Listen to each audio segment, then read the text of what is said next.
6:58 de la mañana, seguimos con mucho más de Primera Página. A esta hora le vamos a dar la bienvenida a nuestro primer invitado de la mañana de hoy. Se trata de Ricardo Cusano, primer vicepresidente de Fedecámara. Es un gusto que nos acompañe. Bienvenido a Primera Página. Hola Daniel, un placer estar aquí con ustedes. Vamos a hablar sobre la industria, sobre el comercio en nuestro Sí. país, cómo está luego de que se generara. Hemos venido conversando en muchas oportunidades, luego del 7 de marzo, cómo ha estado el país. Sin embargo, ustedes ya venían haciendo denuncias antes del apagón sobre el comercio en nuestro país, Venezuela. Vamos a hablar del estado Zulia, uno de los estados más afectados y golpeados por las fallas eléctricas. Siguen con fallas eléctricas. El gobernador decía que luego de la falla que se generara este fin de semana en la madrugada de sábado para domingo, ya el 60% del estado estaba energizado.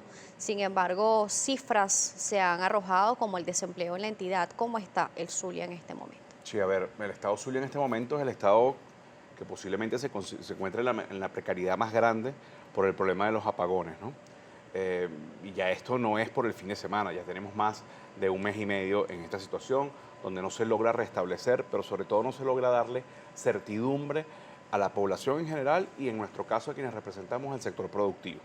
Tú para poder tener activa una planta, procesamiento de materia prima, la parte agrícola, el comercio en general, tú necesitas saber si tienes un proceso de racionamiento eléctrico, por lo menos saber a qué hora lo vas a tener, para tú programar entonces con tu personal, con tu talento humano, con la materia prima, con todos los componentes que requiera cada proceso productivo. Eso es inviable porque las declaraciones siguen siendo declaraciones, primero, de carácter político, que no atacan o no generan esa certidumbre necesaria.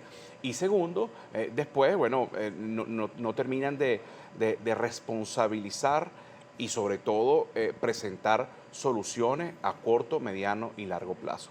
Seguimos en un limbo que hablan de, bueno, de reenergización, pero lo cierto y real es que hoy tiene las zonas rurales, el estado Zulia, no tienen acceso a gas, no tienen acceso a luz, tienen problemas, por todos es sabido que la jornada laboral en estas zonas por lo general se paga en efectivo, hay una crisis de efectivo, entonces en definitiva eso se traduce en una paralización del aparato Señor productivo. Cusano, ¿saben qué porcentaje está actualmente funcionando el comercio en el estado Zulia? Mira, en líneas generales, como en todo el país donde no ha habido electricidad, no llega ni siquiera a un 20% de la capacidad.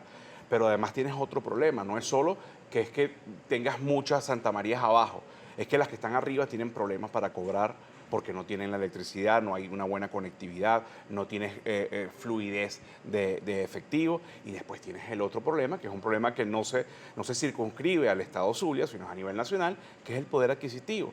Hoy medianamente estás viendo un poco más de producto en los anaqueles, porque es que el poder adquisitivo del venezolano se ha deteriorado. Ayer vimos cómo devaluaban nuevamente la moneda y llevan el DICOM a 5.100 bolívares. Para que la gente recuerde, 5.100 bolívares son 510.000 millones de bolívares de 1998. O sea, son 8 ceros menos. Esto lo que demuestra es fracaso en la ideología que se aplicó para poder tener una economía sana, con políticas monetarias, fiscales y cambiarias que fuesen promotoras de la libre iniciativa, promotoras de la capacidad de ahorro del salario, promotoras del crecimiento de la calidad de vida del ciudadano, del venezolano en general. Y aquí, sin duda alguna, no ha habido absolutamente nada de eso, pero por demás se cae la máscara del dólar, de aquel dólar criminal. Hoy pareciera que los que toman decisiones a dedo, supuestamente son subastas, pero son decisiones a dedos, para darle un valor a la tasa de ICOM, lo que van es detrás de la carrera del mercado y no reconociendo el mismo. Entonces, en definitiva, Claro, bueno, es un componente... se habla de una guerra económica y se habla también sobre la guerra que imponen desde páginas en internet con el dólar negro, el dólar paralelo. Sin embargo, ya el dólar DICOM está aquí parado, está muy cercano a lo que sería este dólar llamado dólar negro o dólar ilegal. Pero también vemos una fecha muy cercana, una fecha simbólica para el país, el primero Día del Trabajador. Normalmente siempre se esperan anuncios de aumentos de sueldo típicos de las políticas que se han venido ejerciendo en los últimos años. ¿Cómo impactaría en el país un aumento de sueldo y versus una hiperinflación que vive Venezuela? Mira, lo primero, recordemos que en los últimos 20 años hemos tenido más de 40 aumentos salariales inconsultos. Venezuela debe ceñirse y adherirse a las convenciones firmadas ante la Organización Internacional del Trabajo para que los aumentos de salario se den en un marco de armonía en conjunto con los trabajadores, con el mundo sindical y con el mundo empresarial, para poder entonces darle verdaderamente sustentabilidad al puesto de trabajo y sobre todo a su capacidad de ahorro y de compra, ¿no?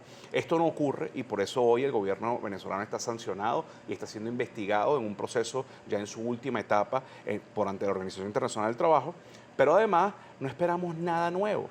Porque ese problema de hoy ya no es el problema de hace 10 años atrás, que era, bueno, subían el salario de manera inconsulta. El problema de hoy es mucho más complejo, es sistémico, es estructural.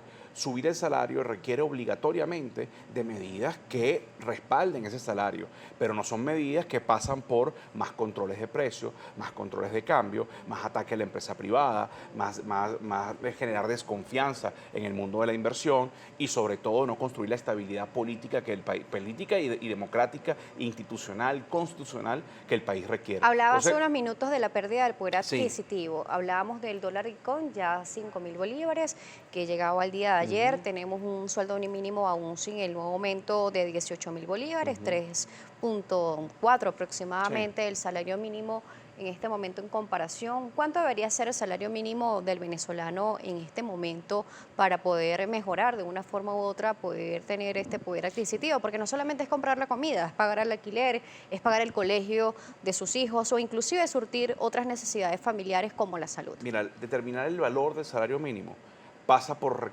conocer cuál es el modelo económico que tú estás planteando, cuál es la apertura, cuál es el nivel de inversión, cómo pretendes reactivar, reconstruir lo que es reconstruible y transformar o comenzar de cero lo que sea necesario. Colocar un monto es irresponsable, porque aquí la verdad verdadera es que no hay salario que soporte la inflación, el deterioro de los servicios públicos, la mala privatización de los servicios públicos, porque hoy estás viendo gente comprando camiones cisterna porque el servicio de agua no funciona. Hoy en las redes sociales, uno de los principales productos que se promueven, ¿cuáles son? Plantas eléctricas. Plantas eléctricas significa que el servicio de la electricidad, que fue nacionalizado en estos últimos 20 años, no funciona. Hoy tienes más empresas colocando cercos eléctricos, cámaras que al final no sirven porque no hay electricidad, pero en todo caso haces la inversión o contratando más personal para seguridad. Eso significa que todo el proceso privado, todo el proceso público de gestión y de gerencia de los servicios públicos fracasaron. ¿Lo asume el ciudadano entonces? Lo está subiendo el ciudadano de una u otra forma, porque el empresario que le toca asumir esos costos se trasladan directamente al servicio o al producto que tú estás vendiendo, porque nadie trabaja para pérdida, a menos de que seas un irresponsable gobierno que maneje una chequera como por ejemplo la de PDVSA, que trabaja a pérdida, donde tenemos una disminución de casi el 70% de la capacidad instalada. En el año 1998 producíamos más de 3 millones de barriles. Hoy, según cifras del Barclay, no llegamos ni siquiera a 1 millón. Y a eso súmale la caída del valor de los precios del petróleo, que por cierto, hoy a 65 dólares por barril, se mantienen y viven muy bien otros países, como por ejemplo Colombia, que ya llegó al 1 millón de barriles, pudiéndonos equiparar nosotros, ¿verdad? Pero la realidad es que cuando tú sustentaste una economía, ya venía históricamente sustentada en el rentismo petrolero, pero cuando además tus políticas públicas se dedicaron a destruir el entramado de producción, de empleo decente, de empleo sustentable que genera la empresa privada, hoy te es insuficiente 60 dólares, cuando recordemos que en 1998 era apenas 9 dólares y el país medianamente estaba bien.